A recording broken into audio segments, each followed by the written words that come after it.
오늘 설교 제목은 그 주보에는 실존적 불안 혹은 불가항력적 은혜, 좀 철학적으로 되어 있는데요. 이거 좀 제가 제목을 다시 고쳤습니다. 제가 고친 제목은 실존적 불안에 떨고 있는 나를 찾아오시는 불가항력적인 은혜. 우리 인생은 늘 불안에 떨고 있어요. 나이 많은 사람이나 적은 사람이나 돈 많은 사람이나 없는 사람이나 예쁜 사람이나 안 예쁜 사람이나 그런 불안에 떨고 있는 나를 찾아오시는 하나님의 불가항력적인 은혜, 그런 제목입니다. 로마서 8장 28절에 30절 말씀을 가지고 생각합니다. 오늘 설교는 조금 특이합니다. 제가 최근에 재작년이죠. 이상문학상 수상작, 44회 이상문학 수상자 이승우 작가의 단편소설 마음의 부력이라고 하는 소설을 읽었습니다. 단편소설인데요. 왜 이걸 읽었냐면 제가 문학 작품을 요즘 잘 안 읽는데 한국과 일본 작가들이 교류하는 동북아 기독 작가회의가 있습니다. 그게 8월에 열리는데 제가 회원은 아닌데 업적으로 이렇게 참여하게 돼가지고 제가 이 소설에 대한 비평을 발표하게 되었습니다. 근데 이 소설을 제가 이승우라는 작가를 원래 좋아하거든요. 이분이 신학을 한 사람입니다. 그래서 굉장히 어떤 그 기독교적인 바탕이 그리고 철학적인 바탕이 짙게 깔려 있고요. 특이한 거는 이승우 씨의 소설은요, 한국에서도 많이 읽히지만은 프랑스에서 많이 읽혀요. 프랑스에 번역이 돼가지고 프랑스의 독자층이 굉장히 두꺼워요.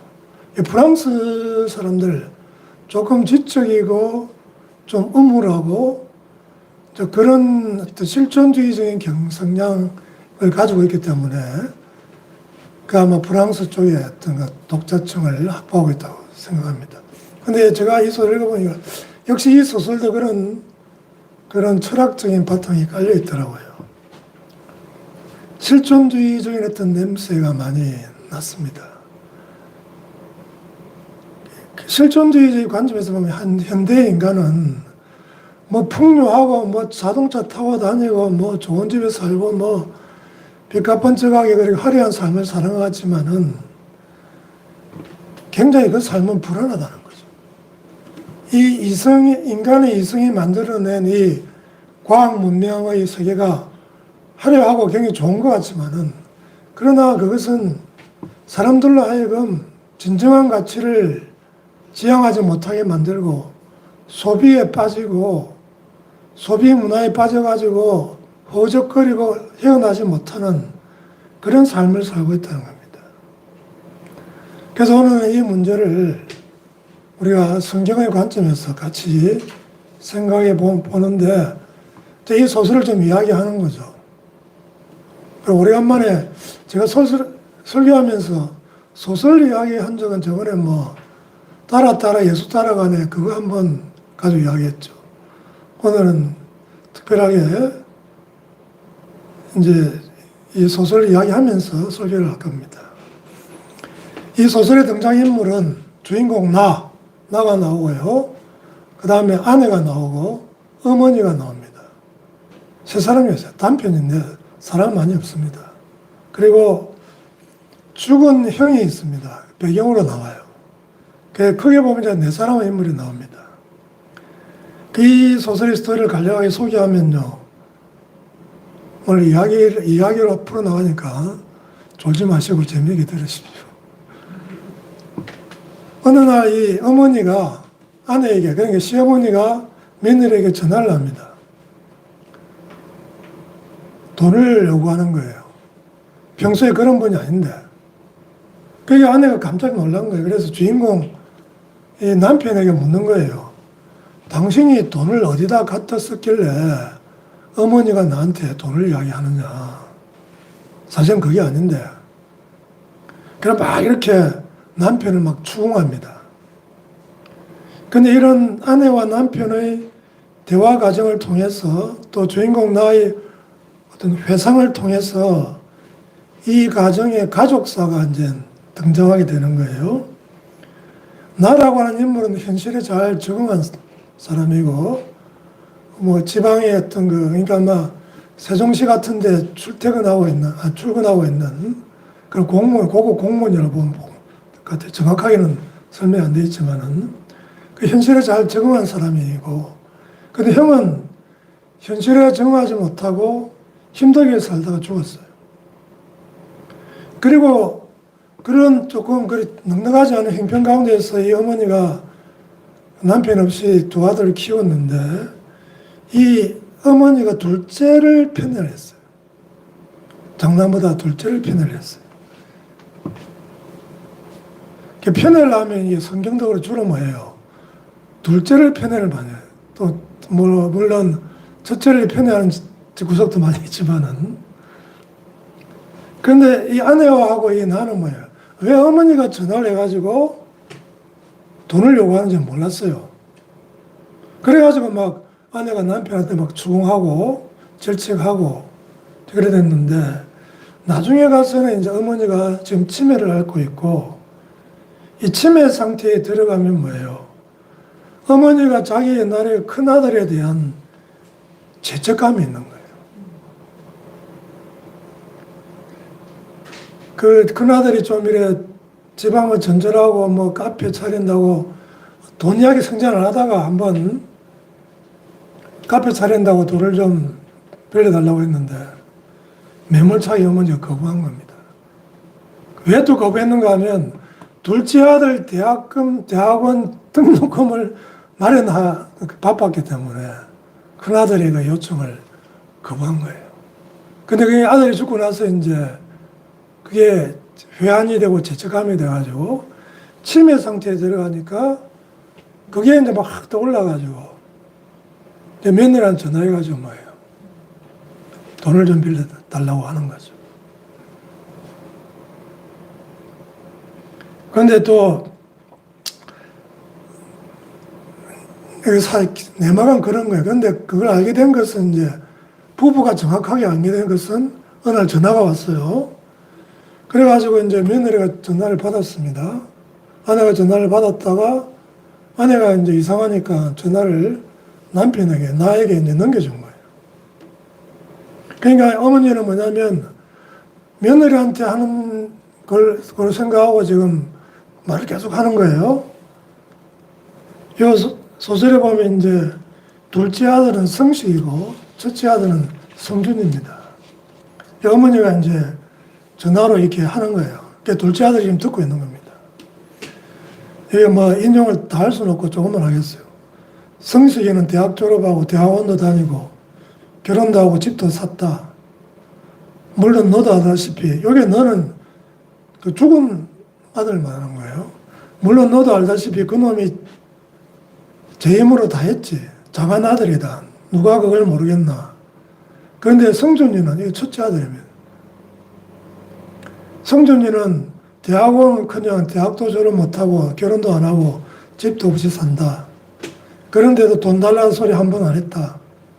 딱 한 번 빼놓고는, 딱 한 번, 지방 하는 소도시에서 연극을 하고 지낼 때였는데 카페를 하겠다고 도와달라고 했다. 그때 상식이 대학원 등록금을 마련해야 할 때라 내가 좀 난처한 표시를 했다. 그땐 진짜로 여유가 없었다.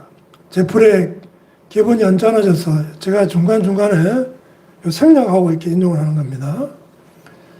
제풀에 기분이 언짢아져서 아마 좀 듣기 싫은 소리를 했던 것 같다. 어머니가 다 그럴 거 아니에요. 나이가 몇인데 언제까지 그래 살래? 성실히 사는 거 좀 봐라. 이렇게 했다는 거예요. 그래서 완전 큰아들 가슴에 못을 박은 거죠. 어머니가 계속 이야기합니다. 세상에 내가 미쳤지. 왜 그런 소리를 했을까? 나도 그날 이후 그 이야기를 하지 않았고, 근데 요새 그 일이 왜 그렇게 마음에 걸리는지 모르겠다. 상식이는 대학원도 보냈잖아요. 하는 그의 목소리가 자꾸 들린다. 이제라도 성준이한테 큰아들입니다. 카페 차릴 돈을 좀 해주고 싶다. 그래서 그런다. 그러니까 성식이한테 이야기를 잘해서 너무 늦지 않게 돈을 좀 마련했어. 이래가지고 전화가 이제 끝납니다.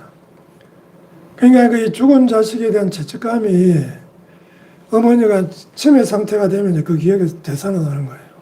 그래서 이제 며느리한테 전화를 하는 겁니다. 카페 차릴 돈을 성식이한테 말해가지고 너 남편한테 말해가지고 마련해달라고 그런 전화를 했던 것이죠. 이 소설에 제시되고 있는 이제 작가가 깔고 있는 세계는 뭐냐면, 현실은 뭐냐면, 나라고 하는 주인공 입장에서 볼 때는 뭐냐면, 이제 합리적 세계죠. 우리가 살고 있는 시대를 말합니다. 인간의 어떤 이성적인 것에 의해서 모든 것이 움직이고 있는 세계인데, 이게 주인공의 나에게는 이게 불안한 거예요. 자기가 살기 위해서 그 현실에 적응하고 살기 있지만은, 거기에 되면 하기 싫은 일도 해야 되고, 하기 싫은 말도 해야 되고, 그죠? 그래서 이 나라고 하는 존재는 뭔가 좀, 이 현실에서 이제 실존적인 불안을 느끼면서 사는 거예요. 자기가 뭐 출세하고 이럴 때가 만족감을 느껴 사는 게 아니고. 그런데 그 안에는 이제 이 소설에 보면 자세히 설명 안 하겠지만 제가 평론에서는 다 분석을 해놨는데 굉장히 합리적인 세계에 만족하고 있고 합리적인 세계를 절대로 생각하는 그 어떤 합리적 세계에 조금이라도 벗어나는 것을 용납할 수 없는 그렇기 때문에 남편을 조금 이제 시체말로 좀 공구는 거죠. 조금 이제 이 불안을 느끼고 그 합리적 세계로부터 벗어나려고 하는 원래 실존주의가 뭐냐면 실존주의의 정의는 뭐냐면 합리적 세계에서 벗어나는 게 실존주의입니다. 합리적 세계에 여기에서 이탈에 도저히 감당할 수 없어가지고 견딜 수 없어가지고 벗어나는 거. 이 세상에서 어떤 도구로 그냥 기계적으로 살기를 싫어하고 그게 합리적 사고거든요. 그래 어쨌든 이 주인공 나는 뭐냐면 뭐 고급 공무원이 돼가지고 순탄하게 살고 있지만은 실상은 자기는 자책을 하고 있는 거예요. 주체의식이 없이. 원래 실존주의에서 강조하는 게 주체의식, 개별의식이거든요. 나는 나야. 나답게 한번 살아봐야지. 이게 이제 극단적으로 강조되면 사르트르 같은 경우에는 뭐냐면 행동을 통해서 자기 존재를 증명하는 쪽으로 가거든요. 그래서 사르트르가 가장 존경했던 인물이 누구냐?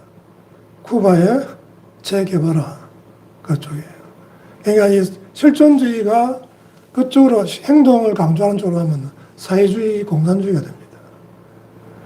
체 게바라가 사르트르가 생각하기에 가장 멋진 인간이었다. 그래 보는 거죠. 그 사르트르가 그렇게 부대껴서 이렇게 부추겨서 그런지 몰라도 프랑스나 유럽에 테러가 많잖아요. 그럼 다 그게 뭐 체계바랍니까? 그래서 지식인들을 저는 별로 신뢰하지 않아요. 철학적으로는 뭐 그게 뭐 체계바라지만은 행동으로 자기 존재를 증명해야 하는 게 실존주의라 하지만 그 행동이 어떤 가치가 있는지에 대해서는 반성이 없는 거죠. 그냥 무작정 그냥 뭐 하면 되는 겁니다. 그다음에 뭐 그 유럽에서 테러하고 있는 그 외로운 늑대들은 다 그 실존주의 화신들입니까? 말이 안 되잖아요. 사르트르는 자기 조국에 지금 계속적으로 가해지고 있는 테러를 부추긴 인물이라고 봐도 되는 거죠. 어쨌든 이승우 작가는 이 소설에서 이런 어떤 그 주인공을 그런 성격의 주인공을 만들어낸 거예요. 그래서 현실에 잘 적응하고 있지만 그러나 거기서 뭔가 가치의식을 느끼지 못하고 그렇다고 해가지고 자기 형처럼 현실을 이탈해가지고 어떤 가치를 추구하는 쪽으로 가지 못하는 거예요. 용기가. 이 나는 지금 보면 형을 존경하는 거예요. 부러워하는 거예요. 나도 형처럼 그렇게 자유롭게 자기 주관을 가지고 연극도 하고, 뭔가 그렇게 자기가 살고 싶었는데 자기는 그래 못한 거예요. 그냥 뭐 마지못해 싫어도 하고, 자기 형은 뭐예요? 싫으면 죽어도 안 하고 그런 성격이었고, 결국 그게 현실에 적응을 못해가지고 이제 그게 빚지고 살다가 죽었지만은, 이제 그런 어떤 주제가 이제 깔려 있는 겁니다.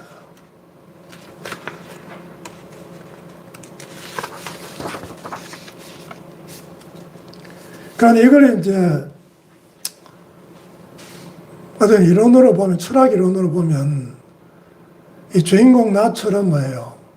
합리적 세계 속에 갇혀가지고, 거기서 기계처럼 주관이 없이 기계처럼 이렇게 맴돌며 살아가는 그런 삶을 도구적 이성이라고 합니다. 이성적인 것은 이성적인데 도구가 되어서 살고 있다는 거예요. 마치 사물처럼 살고 있다는 거예요. 그래서 그 좌파 쪽에서는 이 자본주의를 설명할 때 그렇게 설명합니다. 도구적 이성에 사로잡혀 있다. 그래서 도구적 이성의 합리적 세계라는 것은 효율성의 원리에 입각해 있다. 효율적이다, 효율적이지 않다로 사람을 판단한다는 거죠. 저 사람. 그리고 뭐냐면 개인의 이익의 관점으로 모든 것을 본다는 거죠. 어떤 공리라든지 사회적인 관점, 공동체의 가치 이런 데 관심이 별로 없다는 거죠. 이걸 이제 도구적 이성이라고 하고, 이제 이런 사회가 되면 개인의 죽음, 개인이 다 생물학적으로는 살아있지만은 정신적으로는 죽은 상태라는 거죠. 그게 이제 비판 사회학에서 말하는 그 입장이거든요. 그리고 이제 그 좌파 쪽은 이제 도구적 이성과 대립되는 개념으로 이제 비판적 이성이라는 것을 끌고 와가지고 그렇게 도구로 사는 게 아니고 그 현실 속에서 이렇게 중심을 바라보고 비판하면서 주체적으로 살아가는 어떤 이성적인 활동이 중요하다. 그렇게 이야기하는데 저는 거기에 동의하지 않습니다. 그 좌파들이 말하는 그 비판적 이성, 오늘날 보면 그 비판적 이성이 어찌 되는지 압니까? 무조건 저주하고, 무조건 비판하고, 선동하고, 거짓을 창조해가지고, 걔 뭐, 비판하고, 윤석열 대통령이 뭐라 말한 걸 갖다가, 들리지도 않는 거, 저거가 자막을 띄워가지고, 이렇게 바이든 뭐 어째가지고, 모함을 하려고 하고, 그게 이런 비판적 이성입니까? 이성적이에요, 그게? 하여튼 이 지금 주인공이 지금 고뇌하고 있는 것 중에 하나가 자기가 어떤 그 거대한 합리적인 세계 속에서 하나의 도구가 되어가지고 기계처럼 살고 있다는 그런 자아식을 하고 있는 거는 사실이고, 거기에 대해서는 저는 뭐 분석하면서 저도 뭐 동의할 수 있는 그런 부분이라고 보시면 됩니다. 근데 나가 이제 형에 대해서 보여주고 있는 태도가 중요한 거죠. 보통 같으면 어떻게 하겠어요? 아이고, 형이라는 사람이 말이지, 형 노릇도 못하고 말이야. 내일 뭐, 빚이나 져가지고 말이야. 그 명절에, 그 소설에 나오는 명절에 오면, 명절이 되면, 형은 와가지고, 다른 방에 처박혀가지고, 책만 읽고 있고, 또 전화가 와도 전화를 안 받는데, 왜 전화 안 받느냐고, 나가 주인공이 물어보니까 그게 빚 독촉하는 전화거든요. 왜 안 받는 거예요? 그러면 보통의 경우에 우리가 합리적인 관점에서 그 형을 보면 뭐예요? 돈 안 되고 그저 뭐 연극하고 돈 안 되는 짓만 하고 돌아다니는 사고 뭉치고, 어머니 관점에서 볼 때도 작은 아들은 저렇게 성실하게 돈 벌고 결혼하고 잘 먹고 잘 사는데 응? 니는 뭐 하는 거고? 이게 우리 합리적 세계에서 이제 보는 평가잖아요. 그런데 나라고 하는 주인공은 그렇게 평가하지 않습니다. 그 부분 인도에가 그렇습니다. 형을 독립적인 사람이라고 할 수 있을지는 모르겠다. 하지만 상대적으로 자유롭고 주체적으로 살았다는 말은 할 수 있을 것 같다. 이 자유롭고 주체적으로 살았다, 이게 이제 실존주의적인 어떤, 그래서 합리적 세계에서 벗어나는 그런 걸 말하는 겁니다.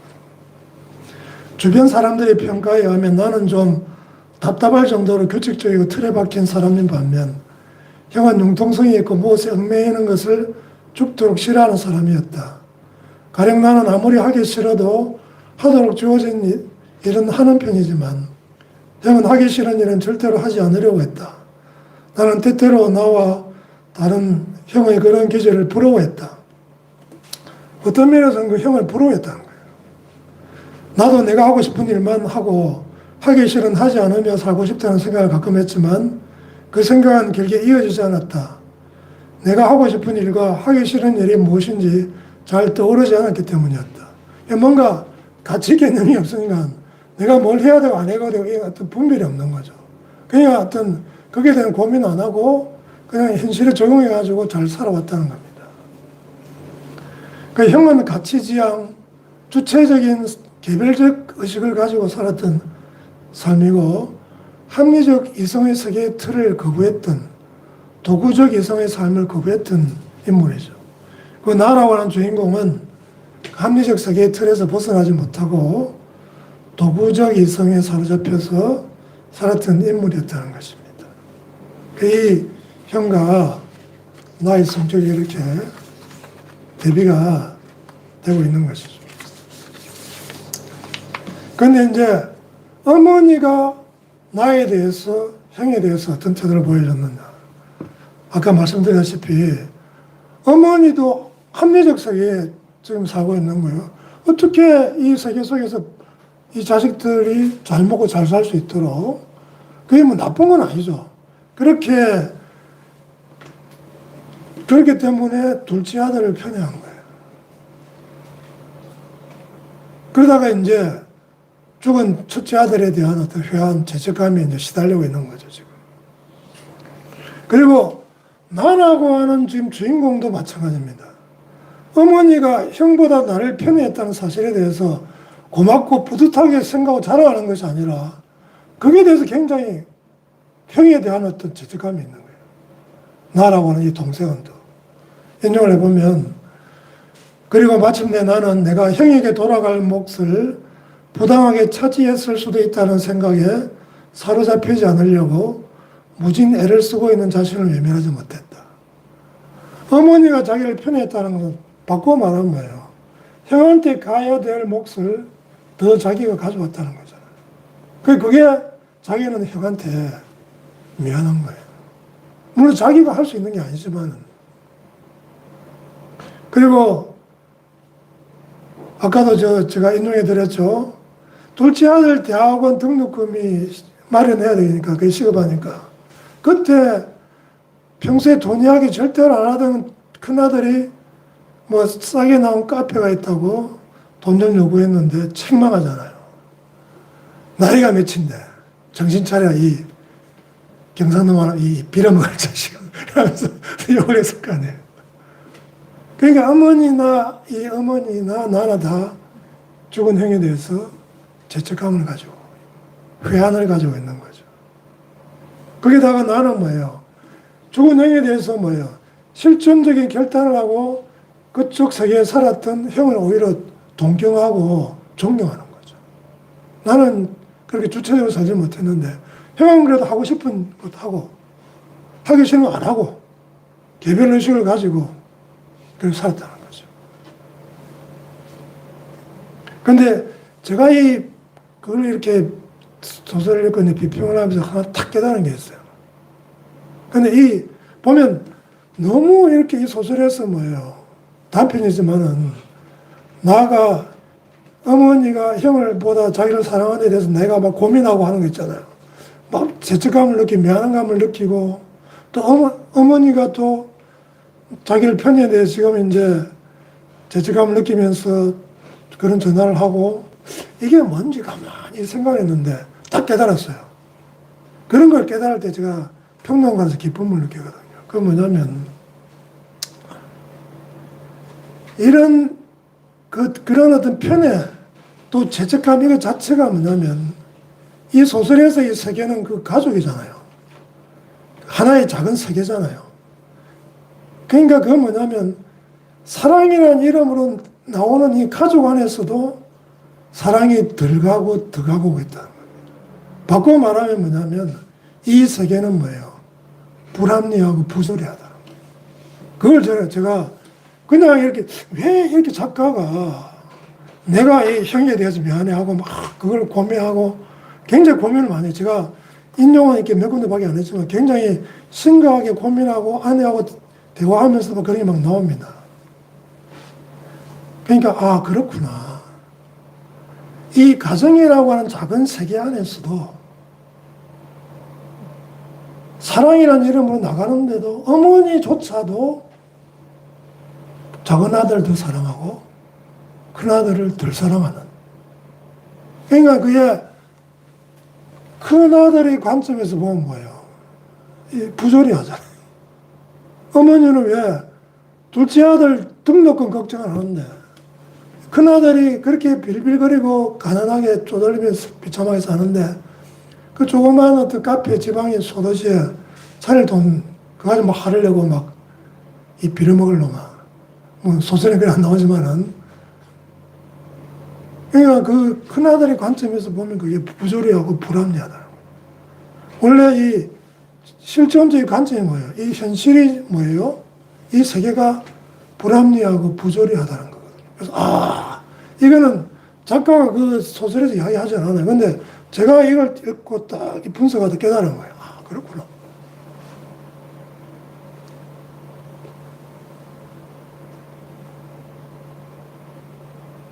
제가 인용해 드릴게요. 지금 이제 나라라고 하는 주인공하고 아내가 이제 어머니를 찾아갔다가 이제 못 만나고 돌아오는 장면인데요. 돌아오는 차 안에서 나는 어머니의 편애를 받았던 창세기의 인물 야곱이 느꼈을 마음의 짐에 대해 아내에게 이야기했다. 혼돈하고 공허한 채로 내 마음에 떠들던 무정형의 어둠을 끄집어낸 순간이었다. 그녀는 단지 작은 아들을 사랑했을 뿐이다. 한 사람을 사랑했을 뿐인데 다른 누군가가 사랑받지 못하는 일이 일어나는 것이 세상의 이치다. 이게 부조리라는 거예요. 작은 아들이 또 좋아 사랑했어. 사랑했는데 왜? 근데 그게 뭐냐면 큰 아들은 덜 사랑하게 된 거예요. 야곱은 사랑했는데 에서는 덜 사랑하게 된 거죠. 사랑이 차별을 만들어내는 것은 역설이다. 원래 사랑이라는 것은 차별이 있는 게 아니잖아요. 사랑하는 건데 그 사랑이 둘째 아들과 첫째 아들이 차별을 만들어내는 거예요. 그 역설이란 다른 말로 하면 이 세상은 뭐예요? 인간이 사랑하고 뭐 한다 해도 인간의 사랑조차도 뭐예요? 불합리하고 부조리하고 불완전하다. 그런 게 깔려 있는 거죠. 그러니까 이 프랑스 사람들이 그러면서 좋아하는 것 같아요. 이승우 작가의 소설. 다 그런 게 깔려 있으니까. 누군가 이름을 부르는 행위는 다른 누군가 이름을 부르지 않는 행위와 같다. 참 멋있죠. 굉장히 시적으로 이 작가가 쓰고 있는 거예요. 사랑하는 사람의 이름이 호명되면 사랑하지 않는 사람이 누구인지 저절로 알게 된다. 그런 거예요. 이 세상은 합리, 사랑 이런 거로 포장이 되어 있지만은 가족이라고 하는 작은 공동체 안에서조차도 부조리와 불합리가 실제한다는 거죠. 작은 아들은 사랑을 많이 받았지만은 큰 아들은 사랑을 상대적으로 덜 받았어요. 그러니까 이 큰 아들에게는 어머니의 사랑이 결여된 이 세계는 뭐예요? 불합리와 부조리, 차별의 세계가 되는 거죠. 그리고 나도 둘째 아들도 지금 고뇌를 하고 있는 거예요. 내가 사랑을 더 받았기 때문에 형에 대해 죄책감을 느끼는 불합리 세계 속에 살고 있는 거죠. 이 소설의 마지막 장면에 보면 이제 주인공이 어머니에게 전화를 합니다. 전화를 딱 해요. 자기가 전화를 합니다. 어머니가 전화를 받는데 성준이냐? 이렇게 하는 거예요. 큰아들, 왜냐하면 그 소설에 보면 이제 성준이하고 뭐 성식이가 목소리가 너무 같아가지고 사람들이, 친구들이 구분을 못했다는 이야기가 나옵니다. 그래야지만 이야기가, 스토리가 이바구가 되잖아요. 그래서 형으로 하고 전화를 받아요. 성준이냐? 이러는데 보통 같으면 어떻게 해야 됩니까? 아니에요, 어머니, 성식이에요. 이래야 될 것 같은데, 해야 되는데, 이 주인은 그렇게 하지는 못하는 거예요. 어머니, 저예요. 인사를 하는데, 이번에도 어머니가 성준이냐 하고 물어왔다. 어제 들었을 때는 인식하지 못했는데, 무척 반가워하는 목소리였다. 어머니가 이제 성준이를 너무 반가워하는 거예요. 이전에 제가 자기가 그렇게 사랑을 하지 못했잖아요. 너무 이렇게 죄책감 있고 하니까는 무척 반가운 목소리였다. 나는 성준이 아니었으므로 어머니 오해를 바로잡아 줘야 했다. 어제처럼 아니에요. 성식이에요. 자신의 실수를 곧장 알아차리고 바로잡으면 괜찮지만 만약 어머니가 충격을 받으면 어떻게 하느냐 말이죠.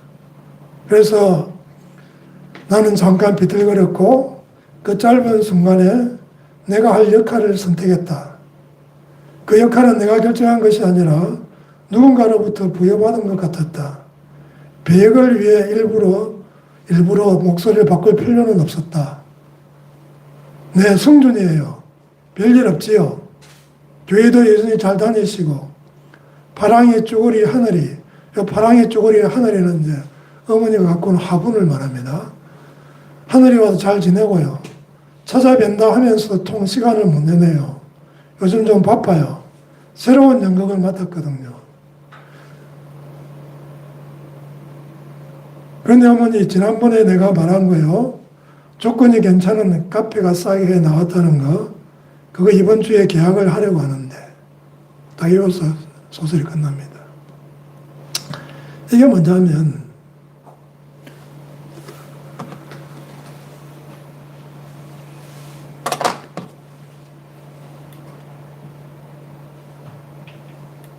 가만히 있어.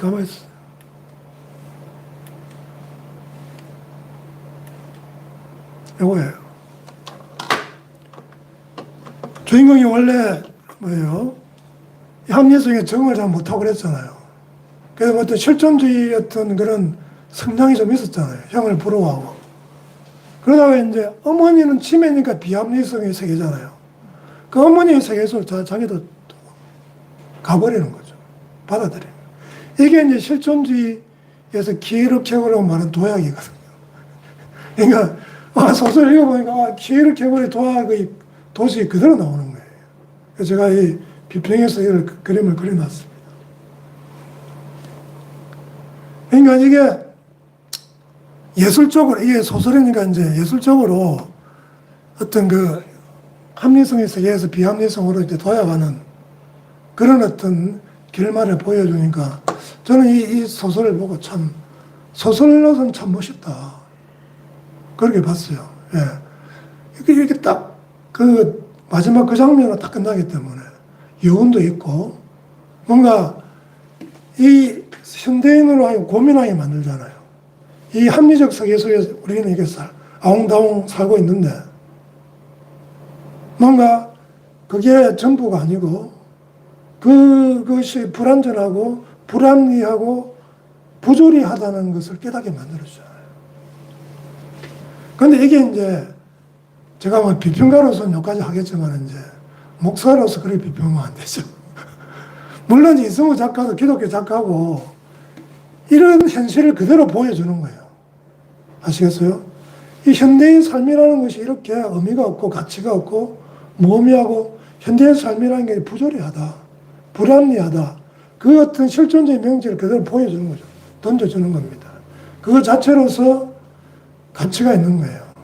그렇기 때문에 이승우 작가가 제가 생각하기에 프랑스 쪽에서 왜 반응이 있는가? 뭔가 철학적이고 사변적이면서 깊이가 있기 때문에 삶을 바라보는 어떤 작가의 어떤 시선 자체가 녹록지 않기 때문에 이분의 어떤 문체도 굉장히 멋있어요. 문장이 멋있어요. 이렇게. 자기는 이청준이라고 하는 소설가의 문체를 많이 배웠고 많이 썼대요. 성경이 필사하듯이 이청준의 소설을 많이 필사를 했대요. 원래 소설가 연습할 때 자기가 좋아하는 작가 소설을 이렇게 뺏겨 쓰거든요. 그러다 보면 그 사람의 어떤 사고방식 이런 게 들어온다는 겁니다. 그래도 문체도 멋있어요. 근데 이제 이걸 이제 성경적인 관점에서 보면 이 도약은 한계가 있죠. 결국은 비합리 세계 속으로 들어가는데 어머니의 치매의 세계 속에 자기가 그걸 동의하고 그 어머니가 죄책감을 느끼고 있는 것을 다시 한번 해소시켜 주는 거죠. 어머니, 내가 그게 필요해요. 그죠? 그럼 어머니가 뭔가 이렇게 구하려고 하면 어머니 안에 있는 그게 해소가 될 거 아니에요. 그런데 이 기에로 켜고르시의 이 도약은 한계가 있는 거예요. 그 비합리의 세계로 가서 도대체 무엇을 어떻게 하겠다는 거예요? 그냥 이거죠. 이 현대성의 비극을 보여주는 건 좋은데 그 자체만 의의가 있습니다만 이것을 우리가 성경적인 관점에서 보면 우리는 뭐냐면 이렇게 모든 합리성은 이제 비관론에 빠지고 있고 그래서 탈출하는데 탈출할 방식이 뭐냐면 비합리성밖에 없다. 이 현대라고 하는 것 자체가 그래요. 철학적으로 보면 탈출할 방법은 비합리밖에 없어요. 기독교를 빼면. 그러니까 이 소설은 그렇게 탈출할 수밖에 없는 그 어떤 현대인의 실상을 그대로 보여주는 거예요. 그렇기 때문에 이 작품은 그 가치가 있는 겁니다. 근데 우리는 이제 성경적으로 보면 어떻게 돼야 되는가 하면 이렇게 돼야 되는 거죠. 우리는 하층부에 있는데 우리는 실존주의나 뭐 그쪽 세계에서는 하나님을 부인하잖아요. 부인하니까 합리를 추구하다가 한계에 부딪혀가지고 결국 뭐 비합리의 세계로 도약하고 탈출한 난리를 지기는 했지만은 그러나 예수를 믿고 십자가 은혜 속에서 살고 있는 사람은 뭐예요? 상층부하고 이게 뚫려 있는 거죠. 어디 뭐 굳이 뭐 비합리의 세계로 가는 것이 아니라 이 은총의 세계, 하나님 나라가 실제이기 때문에 카이로스의 세계가 실제이기 때문에 이 크로노스의 세계 속에서 예수를 만나는 거. 우리 아까 부른 찬송처럼 burdens are lifted at Calvary. 칼보리는 십자가잖아요. 칼보리 십자가. 십자가에서 우리의 모든 인생의 짐, 고민, 고뇌 이게 실존주의에서는 막 고뇌하고 막 어디로는 비약하고 난리를 피우지만은 예수 믿는 사람들은 뭐예요? 그게 필요 없는 왜? burdens are 뭐예요? lifted at Calvary. 그 칼보리 그 십자가에 하면 우리는 하나님의 은혜로 들어갈 수 있다는 거죠.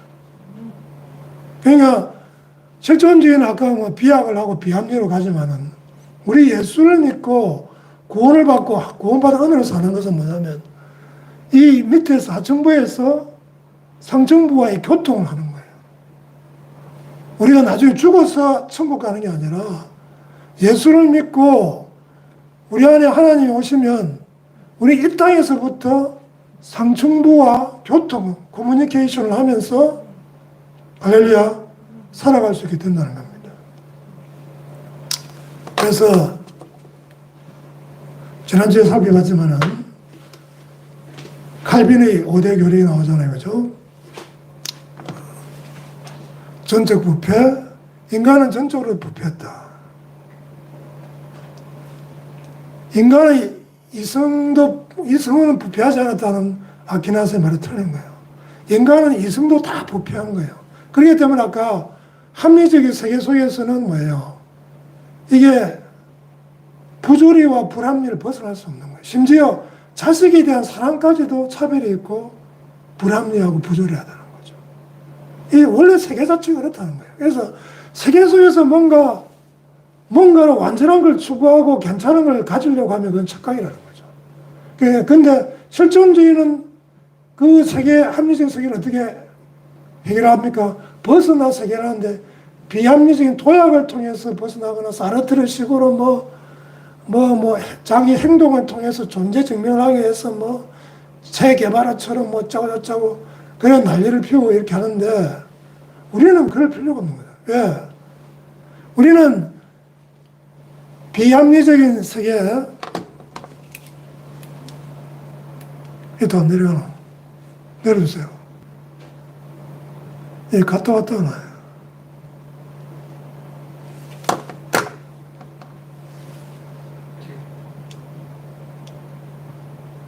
네, 됐어요. 예. 우리는 길을 걸을 필요가 없다는 거죠. 우리는 예수를 믿고 칼보리 십자가의 은혜를 통해서 뭐예요? 우리의 버든이, 우리의 짐이 다 내려졌다는 거죠. 그것을 예수 그리스도가 다 우리의 죄짐, 우리 인생의 고뇌, 죽음, 병, 질병, 차별, 억울함, 분함, 다 그런 거 내려놓고 그분이 다 주셨기 때문에 우리는 갈보리 십자가의 주님을 바라보면 된다는 겁니다. 할렐루야. 이 세상은 여러분 부조리합니다, 여러분. 그렇게 깨끗하고 정리되고 질서된 세계가 아니에요, 여러분. 이 세계는요, 사고가 나가지고 오늘날 사랑하는 가족이 죽잖아요. 사랑하는 사람하고 더 있고 싶은데 그 사랑하는 사람이 떠나는 거예요. 그게 이 세상이에요. 불합리하고 부조리한 거예요. 이 세계에서 뭔가 낙을 삼고 그러다가는 우리는 상처받고 죽을 수밖에 없는 거죠. 근데 아까 그 갈보리 그 가사에 보면 뭐예요? 우리 마음의 상처, heartache. 그것은 다 뭐예요? He feel, Savior can feel. 주님이 다 느끼고 하신다는 거예요. 우리가 받은 상처, 우리가 이 부조리한 세계 속에서 우리가 부대끼고 까이고 차이고 머리 깨지고 상처받고 아프고 고통스러운 기억, 이 모든 것을 주님 앞에 들고 나가면 주님께서 이미 다 해결해 주셨다는 겁니다. 우리는 주님 앞에 믿음으로 나아가기만 하면 되는 줄로 믿습니다. 그게 이제 우리가 하층부에서 상층부를 품고 사는 거예요. 하나님 우리 안에 계시고 하나님의 말씀을 받고 살면 우리는 뭐예요? 비합리성으로 도약하고 자주갈 필요가 없는 거예요.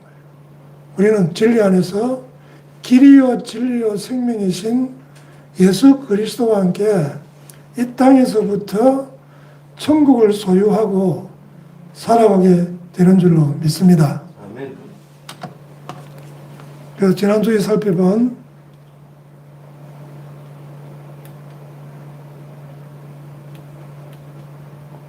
가만히 있으세요. 제가 할게요. 예. 갈빈 5대 교리에 보면 전적 철학, 무조건적인 선택, 제한적인 속죄, 불가항력적인 은총. 이 하나님의 은혜인 거죠. 불가항력적인 은혜. 우리는 실존적 불안에 들면 안 돼요.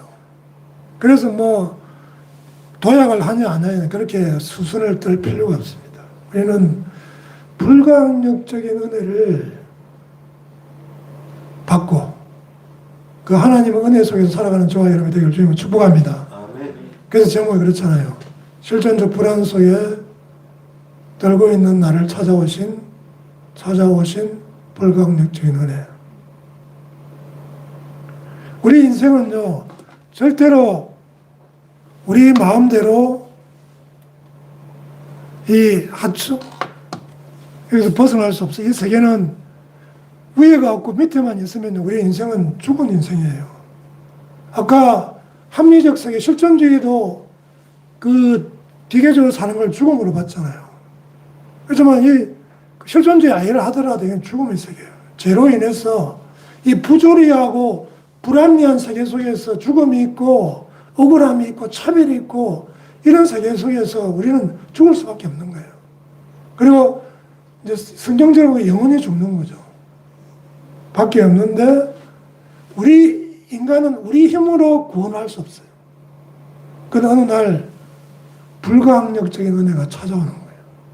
하나님이 우리 삶에 오시는 거예요. 할렐루야. 본질상 죄와 허물로 죽은 우리 인간은요, 스스로 회개하고 깨닫고 뭐 도약을 하고 해가지고 어디 갈 수가 없어요. 그냥 여기 그냥 땅 흙으로 태어났다 흙으로 죽을 수밖에 없는데, 어느 날 카이로스의 세계, 상층부에서 하나님이 우리를 찾아오시는 거예요. 할렐루야. 그래서 우리를 부르시는 거예요.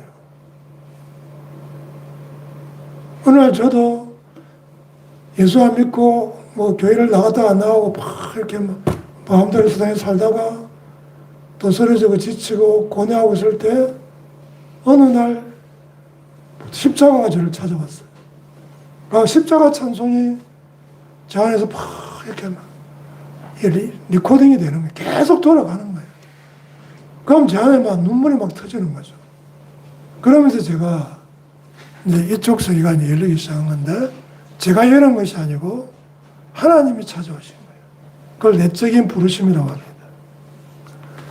누구야 그렇게 하진 않더라도 우리의 삶의 여러 가지 모양으로 설교를 통해서, 어떤 사건을 통해서, 다른 사람을 통해서 하나님께서 찾아오시는 거예요. 그러면서 하나님을 만나는 거죠. 오늘 주신 말씀처럼 뭐예요? 하나님께서 은혜로 부르시는 거예요.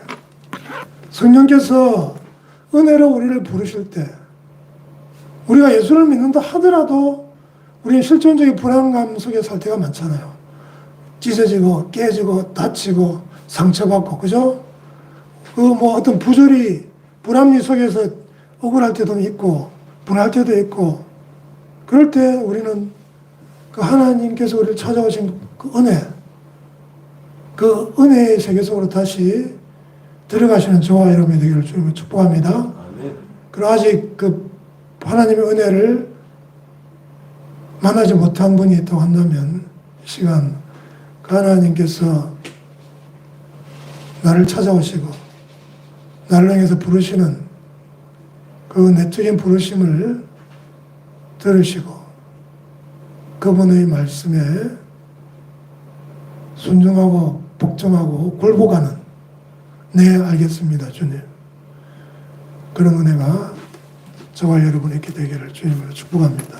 아멘. 우리 시간은 좀 되었지만은 칼보리 그거 한 번 더 우리 부르고 기도하시겠습니다.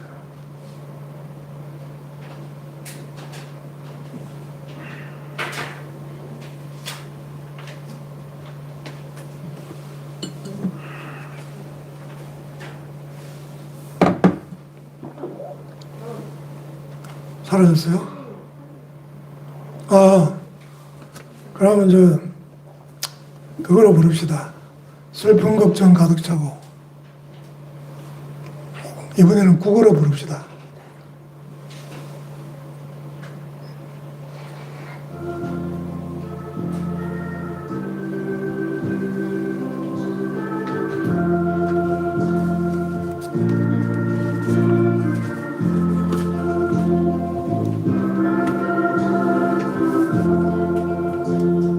슬픈 걱정 가득 차고 내 맘 괴로워도 갈고리 십자가 위에서 제 짐을 부렸네.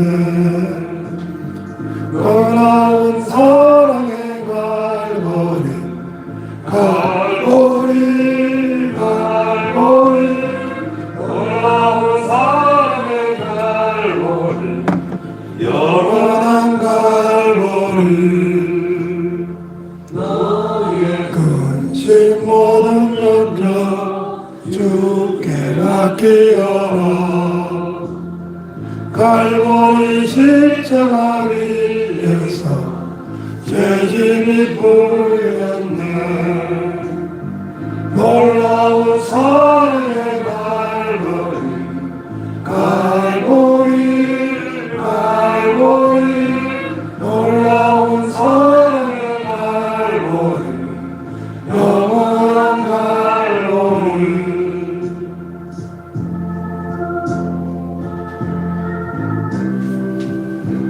3절에 있습니다.